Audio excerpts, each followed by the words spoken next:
तो सर बातों बातों में हमने थोड़े डायरेक्शन की भी बात की थी। आपने बताया था लोगो लगाएं तो डायरेक्शन देख के लगाएं। तो सर वास्तु का भी कोई रोल रहता है न्यूमरोलॉजी में? बहुत बड़ा रोल है डियर। वास्तु एक अलग साइंस है, न्यूमरोलॉजी एक अलग साइंस है। ओके।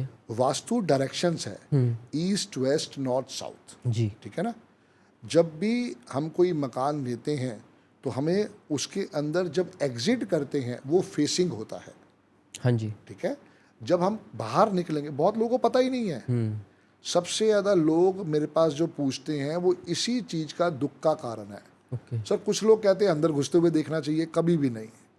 हमेशा एग्जिट। आप जब अपने घर पे खड़े हो, जहां आपका एंट्री पॉइंट है वही आपका एग्जिट पॉइंट है, हाँ जी। ठीक है ना। आप वहां खड़े हो के एग्जिट करो। अब आपने ना लेफ्ट देखना है ना राइट देखना है, आपने स्ट्रेट देखना है।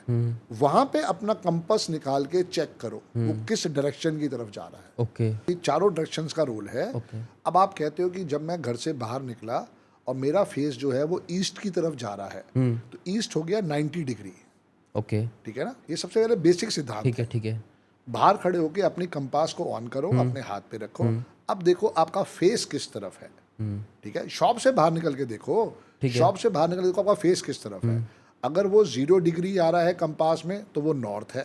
ओके। अगर वो 45 डिग्री आ रहा है तो नॉर्थ ईस्ट अब है। तो सर लिख के आ जाता है नॉर्थ है, ईस्ट है। सब लिख के हाँ आता है, जी। उसमें हाँ जी। मालूम तो हो ना। और अगर 0 डिग्री 90 डिग्री आ रहा है तो वो ईस्ट ईस्ट है। है। ओके। तो 0 से लेके 90 डिग्री तक अगर आ रहा है तो वो एक्सीलेंट है।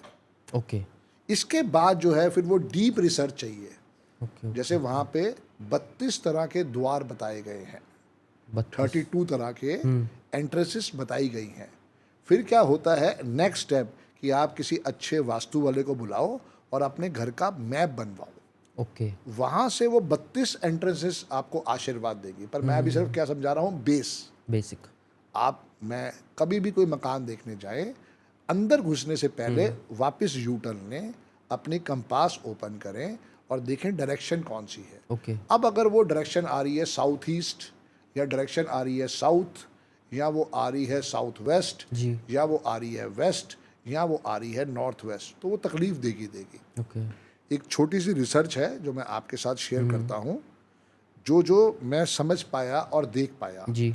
अगर आपके घर की एंट्रेंस साउथ ईस्ट की है और अगर आपके घर में टॉयलेट वॉशरूम नॉर्थ वेस्ट का है, ओके। ये ऐसे ऐसे टेढ़ा बनता है डायगोनल। ठीक है। अगर आपकी एंट्रेंस साउथ ईस्ट की है और आपके घर में टॉयलेट नॉर्थ वेस्ट का है, ओके। तो उस घर में सुसाइड होने के चांसेस डेफिनेटली हैं। परसेंटेज की बात नहीं करूंगा, I am not a God. High chances है बेसिकली। बहुत हाई चांसेस है। ओके। ये वहीं पे ही है। या इसका वाइस वर्सा हो जाए, नॉर्थ वेस्ट में एंट्री आ गई और साउथ ईस्ट के अंदर हमारा टॉयलेट चला गया, ओके। Vice versa. चाहे ऐसे देख लो चाहे वैसे कर लो, अगर ऐसा है तो उस घर में सुसाइड होने के चांसेस बहुत हैं। ज़्यादा है। ओके। तो आपको वहाँ पे किसी वास्तु वाले को बुलाना चाहिए, अपने घर का वास्तु ज़रूर दिखाना चाहिए। ओके। ये मेन चीज़ है। क्योंकि ये छोटी छोटी टिप्स कई बारी हमारे को हमारी लाइफ के अंदर बहुत सुकून दिलवा सकती हैं। ओके। जब भी सोना है एक ही डायरेक्शन है, अपना हेड साउथ की तरफ करो। साउथ की तरफ। अब आप कहते हो भाई साहब मेरा कमरा जो है वो बिल्कुल ठीक बना हुआ है, मेरी दीवार जो है वो नॉर्थ पे है, मेरा पलंग नॉर्थ पे लगा है। मैं नहीं कह रहा पलंग को चेंज कर दो, बिल्कुल पलंग को खुद चेंज सो, कर जब डायरेक्शन बस। साउथ करके सो। सारा दिन बैठ के टीवी देखो, लेकिन जब सोने पे आओ ओके। तो सराना उल्टी डायरेक्शन में रख लो, मतलब अपना सर जो है साउथ में कर लो, पैर नॉर्थ में कर लो। सारा दिन आप उल्टा बैठो, नॉर्थ में बैठो, सोने की बात नहीं कही मैंने, नॉर्थ में बैठो और फेस आप साउथ की तरफ देखो अगर आपकी मजबूरी है तो। ओके। लेकिन जब रात को सोने के लिए जब जाओ तो उस समय आपने हेड अपना साउथ की तरफ करना है और पैर आपके नॉर्थ की तरफ होना चाहिए। अब आपको कहना है कि भाई साहब मुझे तो मंदिर बनाना है, बिल्कुल बनाओ। वैसे तो घर में मंदिर होना नहीं चाहिए जी। और इससे ऊपर की सर घर में मंदिर नहीं होना चाहिए? नहीं होना चाहिए, बिल्कुल नहीं होना चाहिए। घर मंदिर के लिए बना ही नहीं है। ये एज पर न्यूमरोलॉजी है? As per numerology, as per vastu है। ओके। वास्तु। ओके। इससे मैं वही बता रहा हूँ आगे जी। जी। कि इससे बड़ी मूर्ति नहीं होनी चाहिए। ओके। हमने 7 फुट के हनुमान जी खड़े कर दिए। अब कभी भी आप मंदिर में जाते हो, मंदिर की वाइब्रेशन नेगेटिव कभी आपको सुनाई दी है? कभी आपको लगा कि ऐसे में मंदिर में जाकर डिप्रेशन में आ गया? नहीं, बिल्कुल नहीं।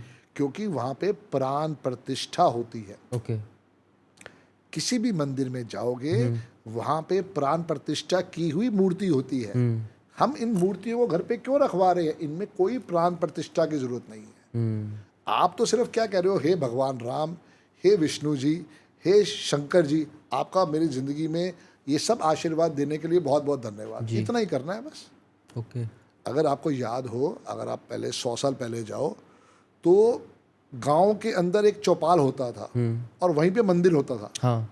क्या वो लोग समझदार नहीं थे? क्या वो घर में मंदिर नहीं बना सकते थे? हम ही लोग सारे समझदार हैं। मेन बात ये है कि आप जितने भी पुरानी मूवीज को देख लो, वहां पे भी एक चौपाल होता था, उसी के अंदर मंदिर बना होता था और वही पुजारी साहब होते थे। फिर कभी उनको हमने घर पे बुलाना है तो हमने कर देना है, वरना पुरानी कोई भी मूवी आप देख लो, कहीं पे मंदिर नहीं होता था घर के अंदर। ओके। वहां तो था, क्योंकि वो एक ही स्पॉट था कि आप जाओ और भगवान को थैंक्स कह के आगे निकलो। अब हम क्या, हम तो बहुत पैसे वाले हो गए, तो हमने एक अच्छी बात है, हमने डायरेक्शन दे दी, पर घर पे मंदिर होना ही नहीं चाहिए। ओके।